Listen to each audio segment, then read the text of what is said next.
Are you a D&D player who knows nothing about the world of Ravnica? Are you curious about this new campaign setting that Wizards of the Coast just released? Are you concerned about this blatant money grab? If so, stay tuned.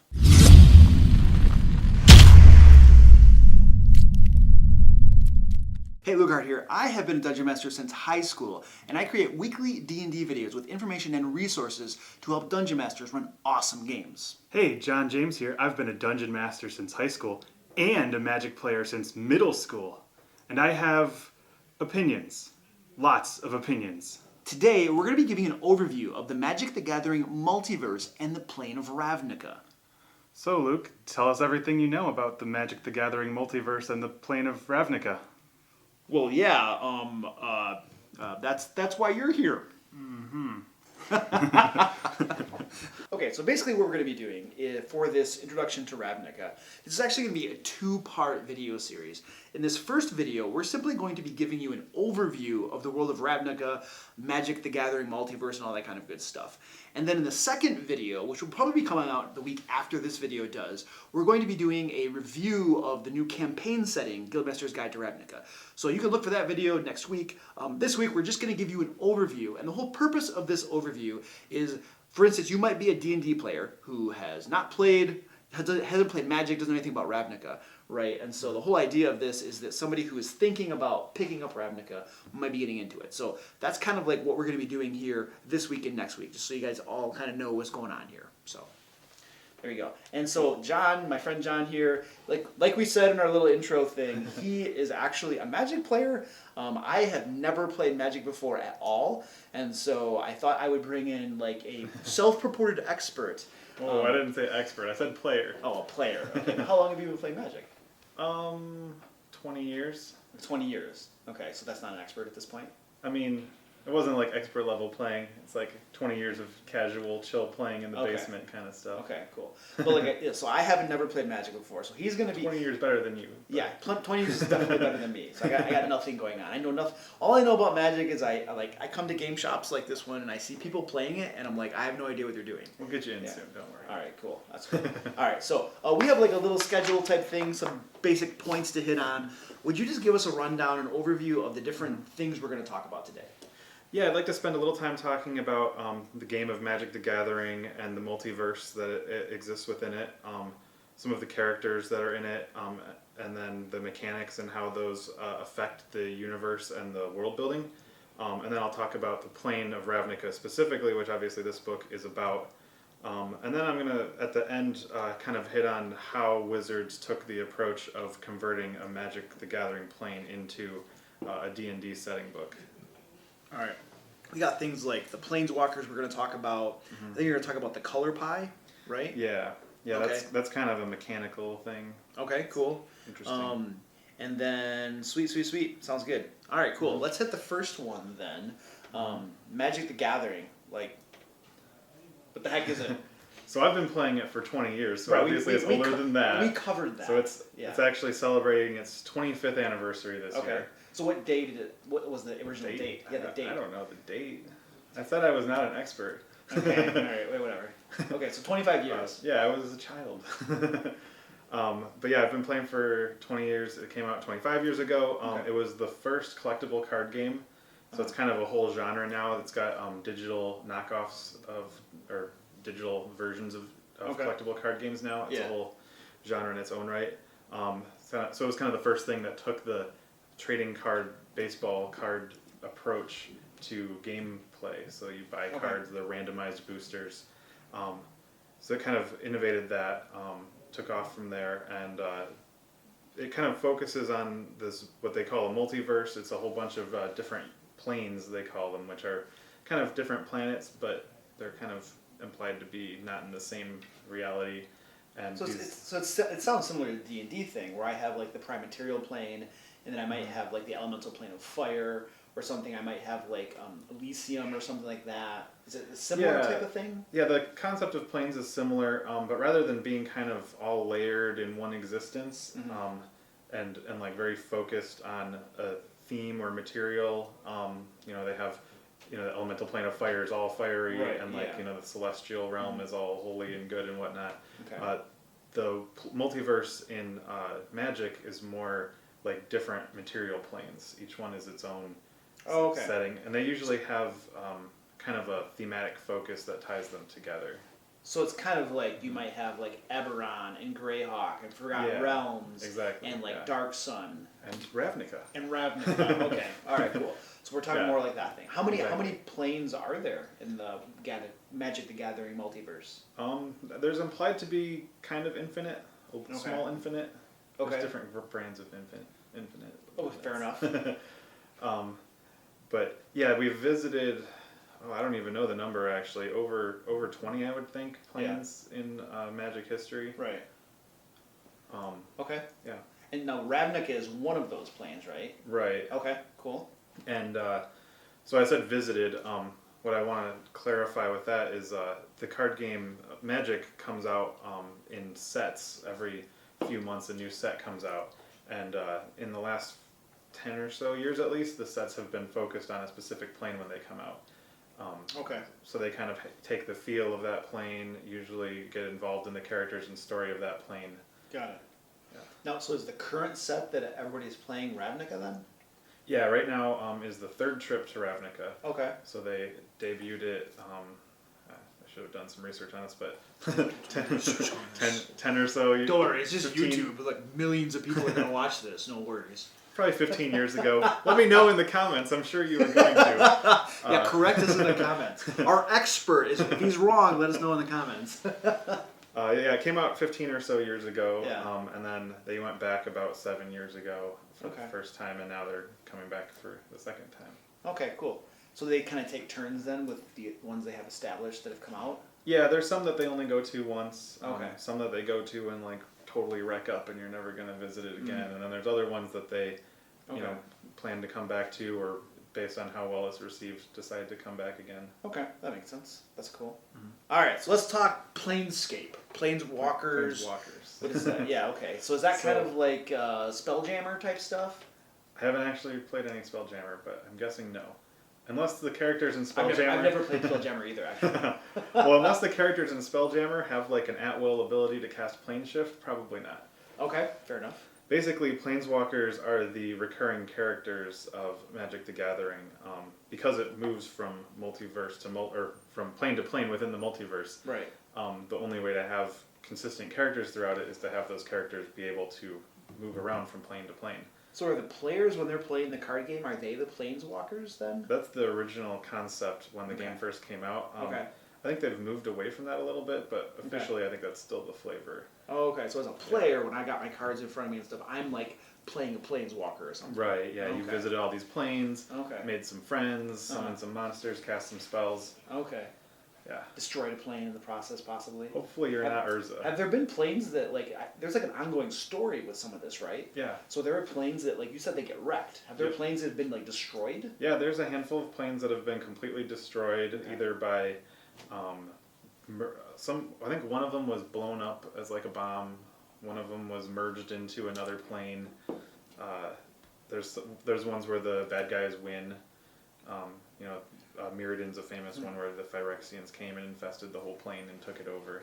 Huh. And actually, that's one of the things we're looking at with Ravnica in the upcoming story. Is one of the big bads is coming to wreck up the place. Oh, really? Now, this is interesting because this sounds a lot like a D&D campaign setting. Like you might take Forgotten Realms, and there was the Gods War in, like, I think 2nd edition, and then 4th edition they had like the Spell Plague, I think it was, you know, and then like I don't think there's anything really established in 5th edition yet, you know, but like there's this ongoing storyline. Obviously for Forgotten Realms, that storyline follows a lot of the books that are published about it. But like for a collectible card game, I wouldn't have expected there to be like a story behind it, you know. But so how was the story told then? I mean, it's not by people playing the cards at the table, right? So there's a lot of different ways they tell the story. Originally, it was primarily through novels that were tied to the tied to the sets and the characters.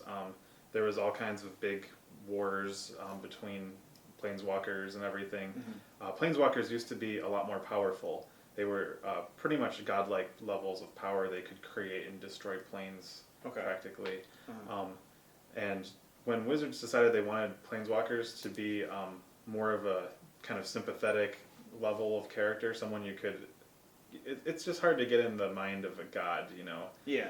So originally they were like godlike beings. right. Okay. Yeah. So they decided to kind of hone them down to a more sympathetic level, and also make them something that they could actually put in the game, because you know, if you're playing a game where someone could just destroy the universe, or you know, destroy the whole plane you're on, how do you portray that in the cards? Yeah. So they did a kind of retcon event called the Mending, Okay. where all the times that Planeswalkers had gone around and messed with time and blown up planes and stuff started catching up with them, and the universe was falling apart. Okay. And so they had to kind of mess with physics to fix it, and that broke their power, kind of made them weaker. It's almost like they had to expend some of their godlike powers to fix everything, and that depleted their like reserve of energy or something like that, and they never got it back or something. Well, there's new Planeswalkers that didn't exist then, so this was 1,000 years ago, or I think in game terms. Okay. No, that's wrong. I don't know. Let us know in the comments. we're gonna have a real expert watching this video to correct all of this stuff. Check the comments if you want any actual facts. Yeah, actual fact, or the description or something. Yeah, exactly. I forget what we were saying though. Oh yeah, the sparks. So Planeswalkers are just kind of innately born with what they call a spark, and the spark is what gives them the ability to travel between planes. And so what the Mending did is actually change the nature of the spark, so that it no longer gave them godlike powers, but just allowed them to travel between planes. Okay. Cool. And so that then opened the door for Windows, opened the door for Windows. Windows. Opened the door for Wizards to create Planeswalker cards, and so I think the next set after the Mending storyline was over, they debuted the Planeswalker cards in the game. Oh, okay. So you could actually play the Planeswalker, and they had abilities and crap like that. Exactly. Yep. Okay. Cool. They kind of cast their own little spells of their own, because remember you're flavored as a Planeswalker too, so yeah. They're kind of come in as your friends and do the stuff they like to do, and if they get too beat up, they leave. Oh, okay, cool. Yeah. That's awesome. And so they debuted a handful of Planeswalker characters then, and now some of those have gone on to become kind of the main focus, which are currently this team called the Gatewatch, who are a set of Planeswalkers who have decided to like team up and fight the bad guys of the multiverse. Okay, cool. That sounds sweet. All right, self-purported expert on magic. Keep using that word. I don't think Tell it us. means what you I don't think that word means what you think it means. Tell us about the color pie. So one of the big innovations that the designer of Magic, Richard Garfield, I know this one, guys. Don't flame me on this one. How do you spell Garfield? Just like the cat, Garfield. Is it I or E first? I-E. Okay. It's All right. German. Oh, really? I don't know. Oh, here we I made go. that part up. Okay, anyway. Anyway, one of the innovations that Richard Garfield had in designing the game was this concept of the color pie, where there's these 5 different colors of magic. And as a Planeswalker, you tap into the lands of the plane you're on to draw that magic in, and based on which land you're tapping into, you kind of get different power. And different personalities are more kind of aligned to certain colors. So there's the 5 colors, white, black, blue, red, and green. And they're kind of arranged in a pentagon. And so they each have 2 next to them, which are called their allies, and 2 opposite them, which are called their enemies. And they kind of share more philosophical So the 2 across from them would be like drawing the lines like that in the pentagon. Yeah, exactly. Pentagon. Yeah, if you make pentagon. Yeah. Pentagon. Yeah. Okay. Yeah.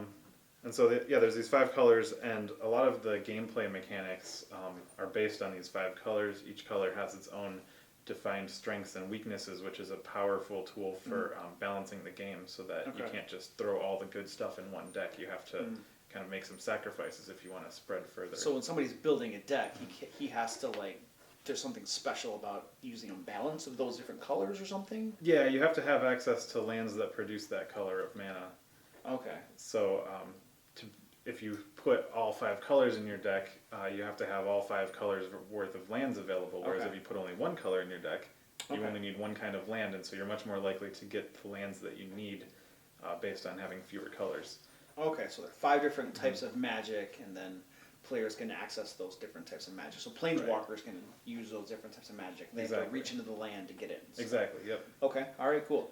And the way that translates into the fluff, the flavor of the game, This flavor sounds green. It's one of my favorite sentences. It makes perfect sense if you talk about magic a lot. Okay. Take your word for it. But these colors have various kind of personality traits and concepts and ideals associated with them. Also, like lawful evil, lawful good. Yeah, morality so type stuff.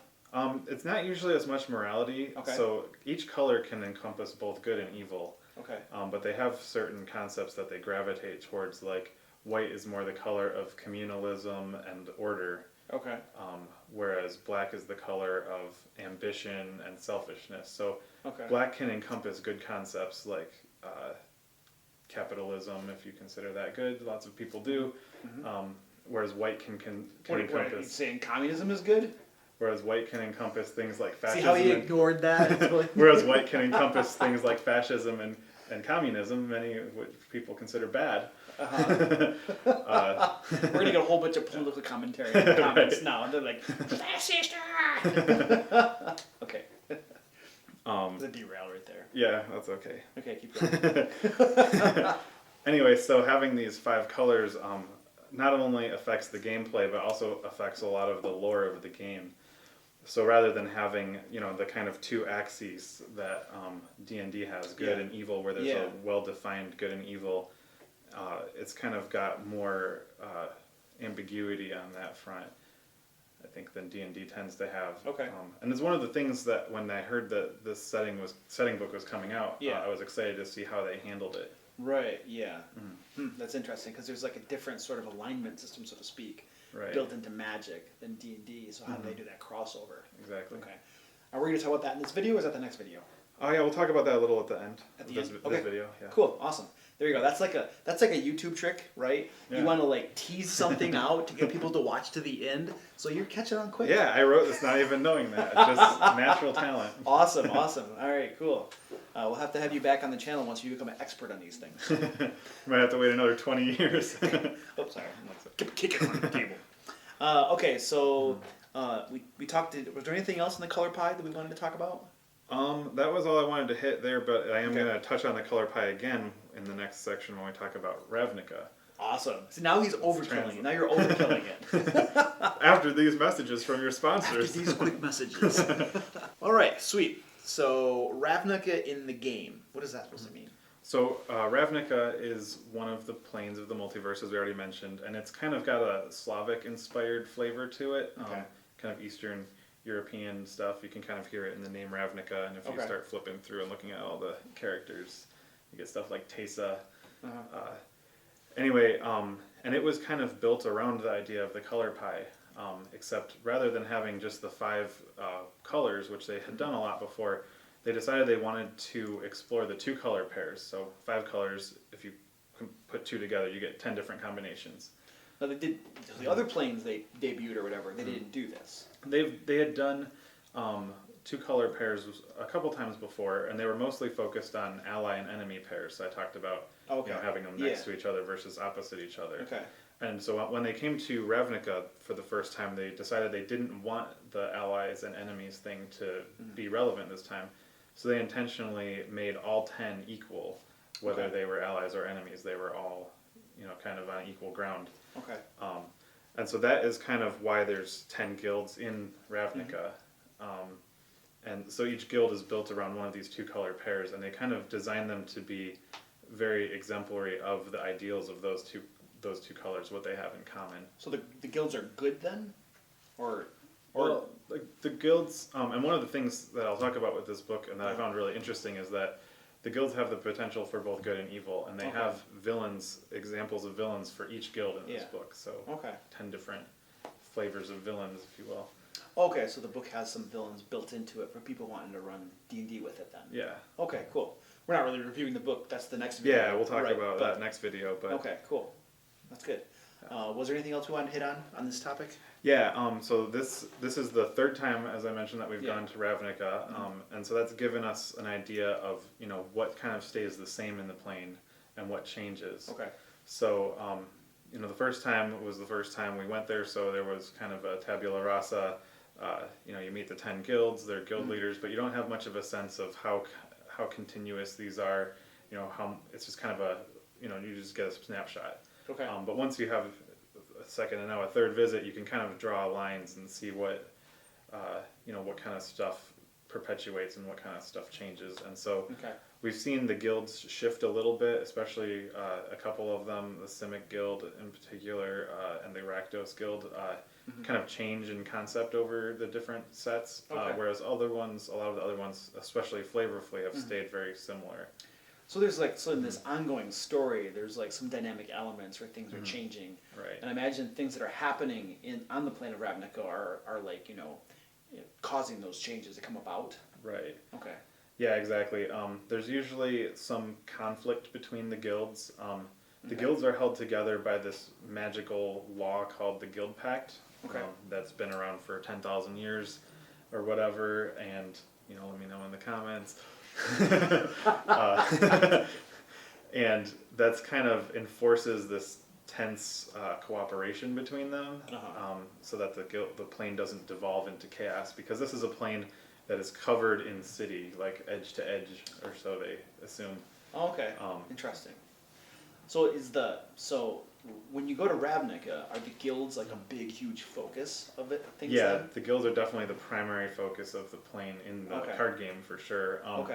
I think in some of the stories they were maybe less of a focus, especially in the second visit, where the Planeswalker Jace was kind of the big focus. Okay. And so he was interacting with the guilds a lot, but he himself isn't part of the guilds. He's from another world. Oh, that's interesting. So I would imagine the campaign setting the guild should be a pretty big focus of it then.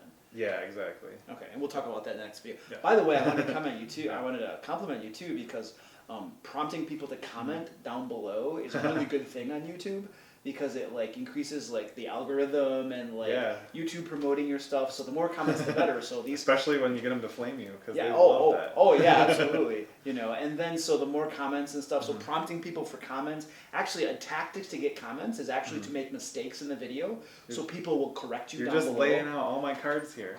Well, I mean, you didn't tell me you knew this stuff. I thought you were just doing this naturally, So, anyway, I don't know if that's a compliment or. Anything else to talk about Ravnica the game? Are we on our next topic? Yeah, we can move on. All right, cool. All right, so talking about the guilds and stuff, their main focus, but you also mentioned that some of the Planeswalkers were big focuses in some of the debuts or the reiterations or whatever. Right. So, as I mentioned in the last visit to Ravnica, this Planeswalker named Jace was kind of the main character. And in the climax of the last set, for a little context, in the first set of Ravnica, at the end of the set, the Guild Pact broke. Someone found a way to destroy it magically, and so they didn't have this anymore. And so for the next however many years until our visit, it was starting to descend into chaos. It was falling apart. And then in the second visit, Return to Ravnica, we find out that there was a backup plan put into place. I think it was called the Implicit Maze, as usual. Let me know if I'm wrong. And who basically, if the guilds could work together to solve this maze, whoever solved it would be rewarded by becoming the living Guild Pact, who could kind of replace the original Guild Pact as the arbiter of balance on the plane. And basically, anything the Guild Pact determines in relation to the guilds becomes magically enforced. So this is interesting. I mean, I'm thinking card game, but there's so much story behind it. So it seems like, if you're going to run D&D in this setting, right, there's a lot of backdrop there that you can draw on or something. Exactly. Yeah. And you could directly have your adventure taking place in the face of this, or consequences, derivatives of this or something. So it sounds like a really rich story there. Yeah, I think that's one of the greatest boons of using this existing universe, is that there's been 15 years of backstory for them to draw from. Yeah, that's really cool. I had no idea all that existed. As just a D&D player who's never played Magic before, because I remember I think it was back in January or February, Wizards made an announcement they were going to do, I think 3 new setting books, right? Yeah. And there was a lot of speculation on what those books would be, right? I mean, I think I was on a podcast back then, and we were speculating that they're probably going to do two established settings that we've already seen before. Maybe Right. say Dark Sun and I don't know, Eberron or something. Spelljammer's been going around a lot. Spelljammer's been going around a lot. Yeah. But we were kind of speculating that they're probably going to pick one that they've never put out before as a setting. Right. And obviously they just put one out that's never been a D&D setting before. Right. Right. So that's pretty cool. Yeah. Yeah. So anyway, there's these characters. Jace ended up becoming the Living Guild Pact. So he's a Planeswalker. He's in the Gatewatch. He runs around the multiverse doing stuff. But he's also the arbiter of law on Ravnica, which has caused some tension because the people of Ravnica don't know that Planeswalkers exist. Most of them. Okay. And so he's just kind of disappearing all the time, and so that's caused some tension and allowed some problems to creep in. Okay. And one of those is this other planeswalker called Bolas. He's a big scheming dragon planeswalker. He's 10,000, 100,000, I don't know, comments again, years old. And he's been around Magic since almost the beginning. He was a planeswalker back when planeswalkers were super powerful before the mending. And he wants to basically get that power back again. He didn't like the mending happening, basically. Oh, okay. So he's kind of doing whatever it takes to become that godlike level of power again. Interesting. And when he's doing that, is the first guy Jace gone at the time? So Bolas has been working since well before Jace was around on these various plans, but they're about to kind of come to fruition. He's got a lot of different threads that he's finally pulling together, and Jace and the Gatewatch have just kind of jumped in at the tail end and started to figure that out. Interesting. And they just figured out that the coalescence of these plans is about to take place on Ravnica. And that's to why restore we're there the right original now. power to the Planeswalkers. To himself, at least. Well, Whether, at least to whether or himself. not the rest of them get it remains to be seen. Interesting. So there are lots of threads there where in a D&D campaign you could jump into something like that where your players might be the ones to stop that from happening or something. Yeah, exactly. So there's a kind of Cold War flavor in this current Magic set where some of the guilds have been corrupted by Bolas's influence, and some of the Guildmasters are working for him whether they know it or not. Oh, interesting.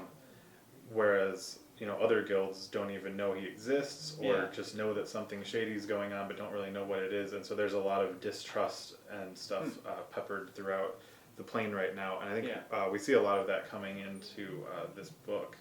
Cool. That's awesome. Yeah. You have on here, we'll talk about Guildmasters a little bit? Yeah, I just mentioned Guildmasters. So each guild is run by a Guildmaster. They kind of each have their own flavor of what the master is. On Rakdos is Lord of Riots, and he's just this big demon who started the guild, and everyone has to follow him because he's big and evil. Okay. Whereas other ones are more democratic or meritocratic. Each one kind of has its own way of picking the guild leader. But they each basically have one person in charge of the guild at a given time who represents their interests and kind of steers the guild to where they're, what they're going to be working on and everything. Okay. Okay, cool. So guilds, planeswalkers, lots of stuff going on behind the scenes. Yeah. And one interesting thing with the timing of this book and the Guildmasters and the cards that have come out is that we just found out in the last set of cards that came out that the Guildmaster of the Azorius named Isperia was murdered by Vraska, who's now the Guildmaster of Golgari, and she's one of the people working for Bolas. Okay. But in this book, Isperia and the old Golgari Guildmaster Gerard are still listed as the Guildmasters. Oh, interesting. Okay. Yeah. So now, when these cards come out, does it have the story on the card of what happened? So one of the things they've started in the last 5 years or so is trying to put these story spotlights in the cards. Okay. So there's always been hints of the story in the cards.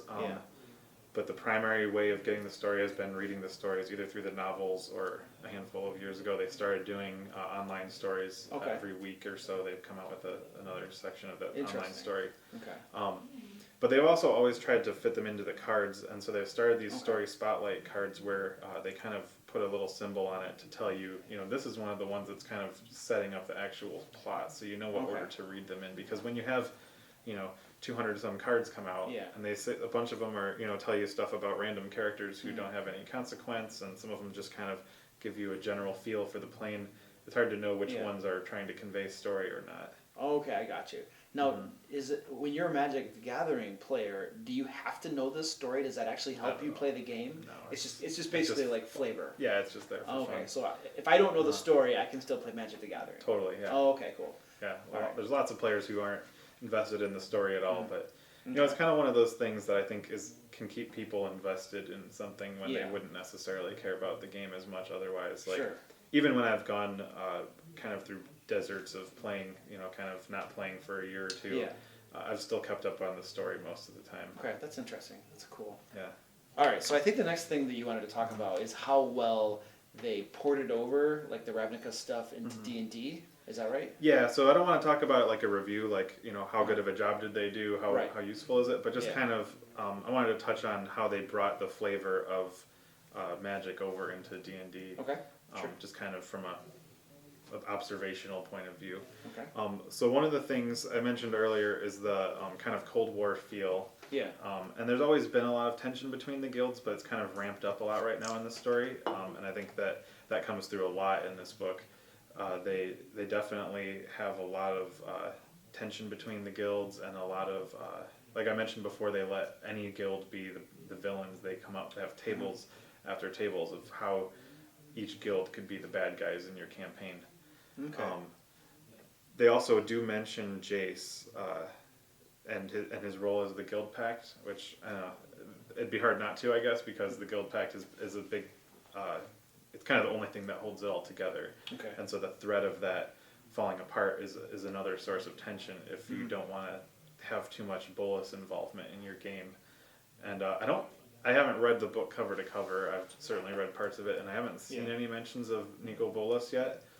So it's possible that they have just left him out entirely, which would make sense because he's not the kind of villain that I think would work very well for a Ravnica D&D campaign. Okay. He's more of a multiverse villain, so all your characters would have to be Planeswalkers, and it would be a very different focus of jumping planes to planes. If you were, So you haven't read the entire book yet? Not cover to cover. We're about to do a review on the book, and you haven't read the book yet. I've got like, what, 10 minutes? All right, fair enough.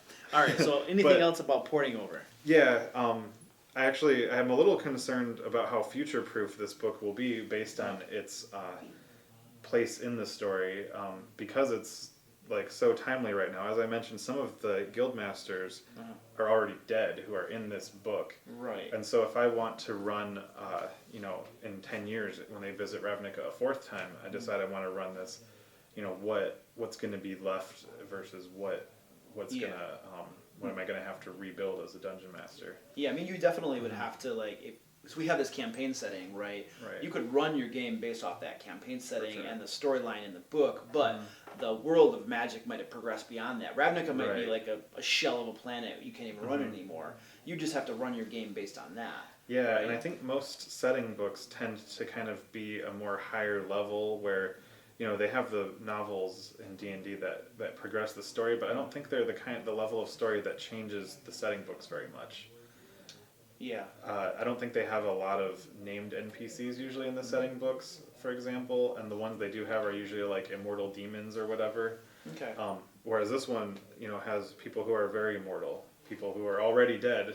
Right, yeah. So it's just an interesting approach. So. Yeah, so I mean, currently, right now, when I run my D&D games, I use the 2nd edition setting books. Right. So we're on 5th edition. So there was the 3.5 that came out that progressed the storyline, and then 4th edition came out, which progressed the storyline. Right. 5th edition, I don't know if the storyline's really. It must have progressed a little bit. I haven't read Sword Coast Adventurers Guide cover to cover totally. Right. So there's some progression in there, but I run all of my D&D games based on the 2nd edition campaign setting, which I had back in high school. You know what I mean? Yeah. And so it's just 1367, a Dale Reckoning is when everything takes place. That's right after the Gods War, but before the Spell Plague. I think the Spell Plague, I read a little bit about it from what happened in 4th edition, and it just seemed really stupid to me. And so I don't include that. Right. Some entire cities were destroyed, and I don't know, it just seemed really dumb. And I mean, so, you'll always be able to do that with this one. You can always pick this snapshot and run your campaign here. Yeah. But my concern is when you have a separate IP that's driving the story forward, people are mostly probably going to be interested in running it at that time. Nobody's gonna. I mean, some people, but I think the majority of players, when they come back to Ravnica in another 7 years or so, you know, and are like, and find out this book exists, they're going to be excited about running Ravnica now, and then they're going to find out they have to do a bunch of work. Okay, I gotcha. Yeah. But it's kind of getting into review territory now. And that's a concern that a Magic the Gathering player might have with running a game in this, right? Right. But like a pure D&D guy who doesn't really follow Magic the Gathering might not have that issue, right? But that raises the question, who's the target audience of this book? Okay.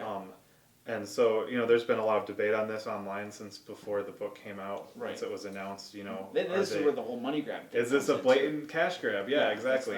What do you guys think? Let us know in the comments. Right. And when it first was announced, my assumption was, you know, probably Wizards was working on their D&D planes, and they were like, what kind of planes do we want? Yeah. Okay, you know, we want pirates or whatever. We want, you know, magic punk. Oh, let's do a city plane where there's just tons of city. You know, there's lots of guilds and stuff. You know, we've got the Skyrim Thieves Guild, Mages Guild kind of thing. Yeah. Yeah, we could build something like that. And they started developing the city plane. And then someone who plays Magic is like, dude, you're just remaking Ravnica. Right. They're already a plane that's a city that has a bunch of guilds. Let's just be Ravnica. Right. That's what I assumed originally.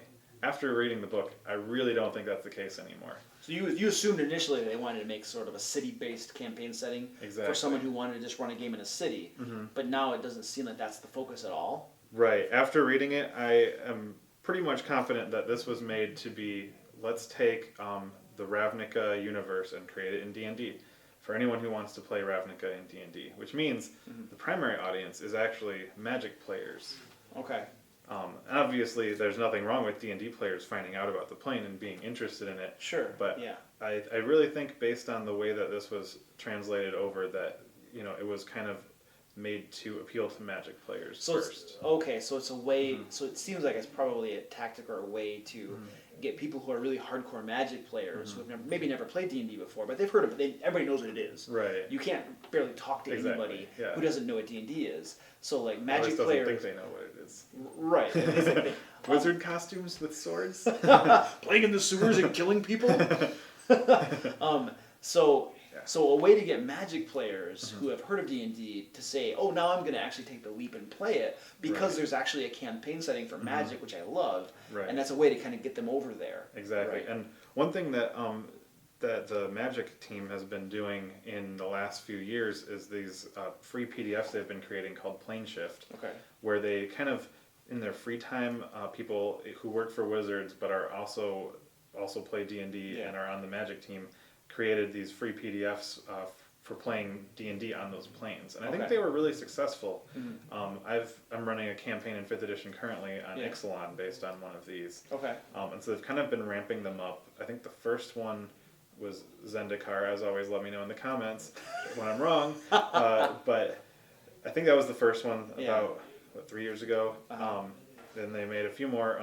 The Ixalan one was the second most recent one, and they actually created a kind of one-shot adventure for that one alongside the Planeshift. So it almost sounds like they've kind of been like amping up to release something. I think there have been like the precursors of taking Magic the Gathering to D&D kind of going on. So people in Wizards have been thinking about it for some time, it seems like. And when the first one, I read an article, I forget exactly who was the kind of force behind it, but one of the people who designed the first Planeshift, who works for the Magic side of Wizards, wrote an article about why they did it, and they did it for themselves. They're just someone who plays D&D and plays Magic and wanted to do it, and had, you know, they had the outlet to give it to everyone else. So they had a few other people who were involved in the D&D design create it in their free time, and they just were able to publish it through the Wizards website because they happened to be employees. And then after that one's success, they started making a point to do it, getting, I think, time scheduled in the workday to do it. And so I think it was a natural progression. I don't think this was, you know, Hasbro execs like twirling their mustaches and telling Magic or telling D&D like, we need to cross the stream so we can get that sweet Magic money.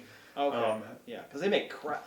My feeling is they make tons more money in Magic than they do on like D&D, right? Yeah, I think Magic is basically holding Hasbro afloat right now. Like the company? Yeah. Okay. It's a big deal right now. You know, it's interesting because I remember I used to play D&D at game shops before we transitioned to people's houses. Right. And I remember this one night, it was a Magic night, and I crap you not, the trash bin was overflowing with like Magic the Gathering wrappers. Yeah, where people totally. are at the game shop just like buying these cards up as they're playing, and the trash bin's like overflowing with the empty wrappers. Yeah, You so the primary way that a lot of people play Magic is called drafting, where basically they get 8 or so people to pool in, and they all buy a box of booster packs. So each pack has 15 cards, and a box has like 33 packs, and then they split them up, and they each take a card and pass the pack around. And so then after doing that a handful of times, they're able to build a deck out of it.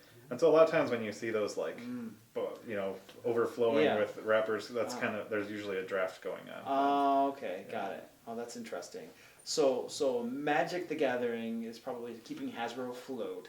So making much more money probably than D&D is making. Yeah, I mean, D&D's been very successful lately, I think, but there's just kind of a cap to how much money you can make when you primarily sell books, Right. It's not like with drafting and decks and everything, they can just sell pack after pack to the same person, but I'm only going to buy so many D&D books, I've got the 6 main books or whatever there are now. Yeah. And I'm not going to get another one till another one comes out. I'm not going to buy the same book. Well, okay, I bought the Player's Handbook more than once. So. Yeah, but that's because you got bum players who don't buy their own, and you got to get it for them, right? Well, I have one for work and one for home. Oh, one for okay, yeah, because we play D&D at work. Okay. Exactly. Yeah. But yeah, I mean, there's just more of a cap on how much you can sell the books. And, they have other products. They have, cards and dice and whatnot. I should have put my phone in Do Not Disturb. All right, you're going to have to wait, buddy. Sorry. Put them on. It's my real estate agent. Anyway, I forget where I was going with that, but basically, the target audience was something I was wondering about, and I think that this was made as a natural progression of where the plane shifts were going, and based on the interest that Magic players had already expressed in having their settings ported over. Gotcha. But I do think it was designed to be Magic setting in D&D, not let's create a city world. Oh, look, they already did it in Magic. Let's borrow that. Okay. But definitely going for Magic the Gathering players. Yeah. Getting them over there. Yep. Is there any appeal? I've never played Magic before. Should I care about this book? Would it be fun for me to use this setting? We'll have to wait for the review to find that out. That's going to be our next video. Part 2. All right, expert on Magic. Tell us what's missing in the Ravnica book. Yeah, so I mentioned earlier the color pie and how that affects kind of the flavor of Magic and a lot of the characters and everything. So one thing I was interested to see was how that would translate into the Dungeons and Dragons universe. Right. A lot of people, when they design custom Magic ports or whatever, they'll do a lot of stuff with the colors. They'll have a red mage class or whatever where you get access to all these fire and earth spells, or a blue mage class that gets counters and whatnot.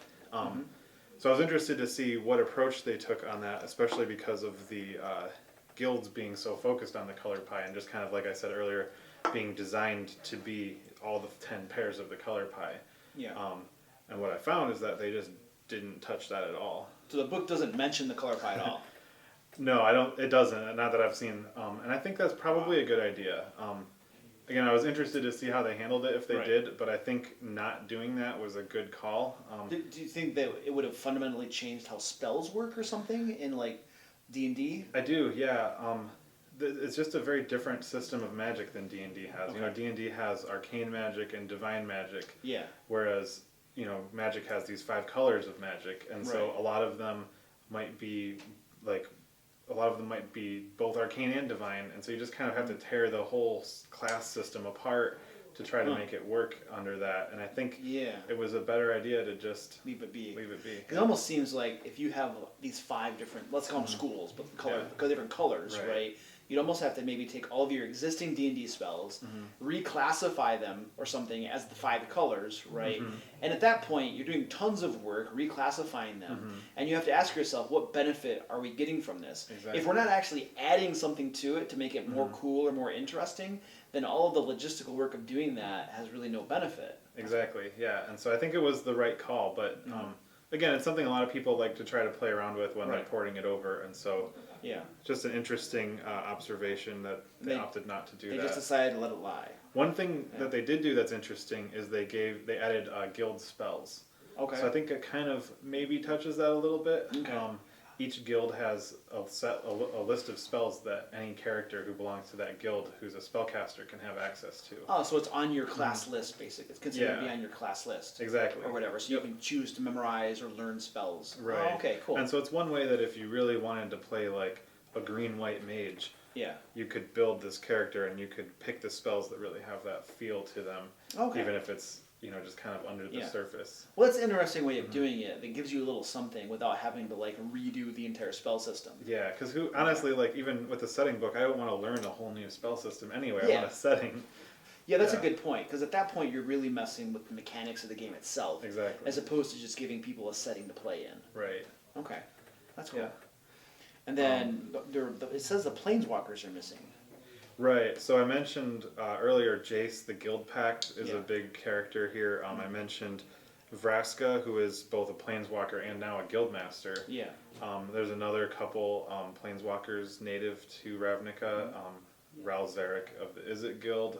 He's kind of running Izzet Guild right now, even though Niv Mizzet is technically in charge. He's the what is he called, Viceroy? Okay. Something like that. And then there's this weird kid named Domri Raid, who's of the Gruul Guild. They're like a little feral guild, and I don't know why he's a kid, but I didn't pay much attention to him when it came out, honestly. So I was interested to see how they would address these characters, and the fact that they can leave the plane at any time. Like I mentioned before, having characters who could cast plane shift at will would be very difficult. It would change the way your campaign runs quite a bit. It wouldn't be a Ravnica campaign. It would be a multiverse campaign. Right. And much like the Color Pie, in this case, they just chose to leave them out. So there's no mechanic then for people to just leave the plane.